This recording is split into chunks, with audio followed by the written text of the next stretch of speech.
Delhi high court ने एक व्यक्ति द्वारा एक नाबालिग का जैविक पिता होने का दावा करते हुए उसकी कस्टडी मांगने पर बच्चे की डीएनए जांच कराने का आदेश दिया है।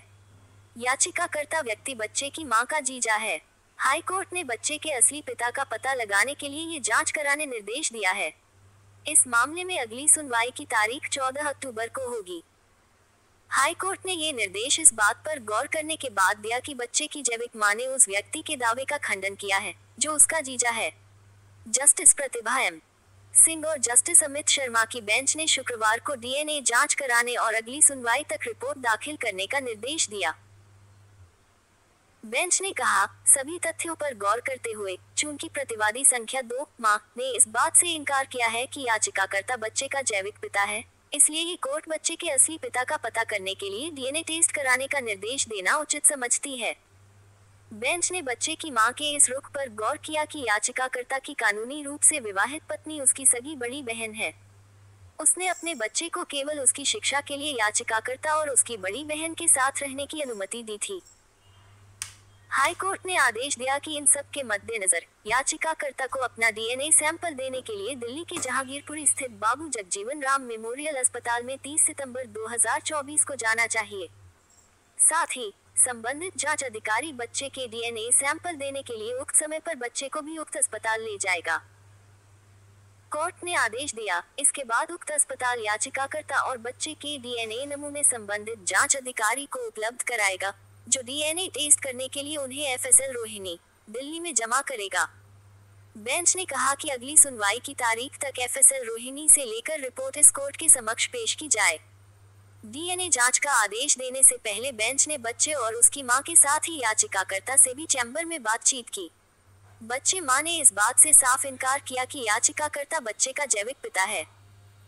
बच्चे ने स्पष्ट रूप से कहा कि वह हमेशा याचिकाकर्ता और उसकी कानूनी रूप से विवाहित पत्नी के साथ रहता है, जिसे वह बड़े पापा और बड़ी मम्मी कहता है। बच्चे और याचिकाकर्ता को कोर्ट के समक्ष पेश किया गया। इसके अलावा बच्चे की जैविक मां भी मौजूद थी। हाई कोर्ट ने निर्देश दिया कि इस बीच बच्चा दिल्ली के Alipur children home for boys CHB में रहेगा।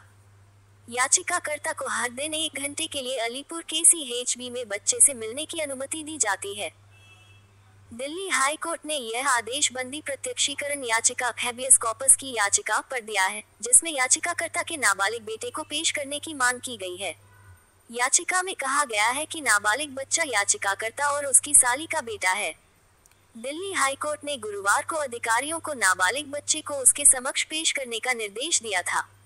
याचिकाकर्ता ने वकील उमेश चंद्र शर्मा और दिनेश कुमार के माध्यम से याचिका दायर की है।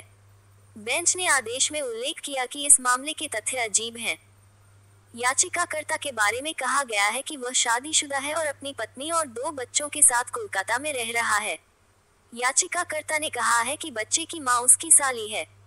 इसके अलावा ये भी बताया गया कि याचिकाकर्ता के उसकी साली से 2 बेटे हैं और वर्तमान याचिका छोटे बेटे को पेश करने की मांग करते हुए दायर की गई है। याचिकाकर्ता का मामला यह है कि उक्त नाबालिग बेटा पिछले 12 साल से उसके साथ कोलकाता में रहता है।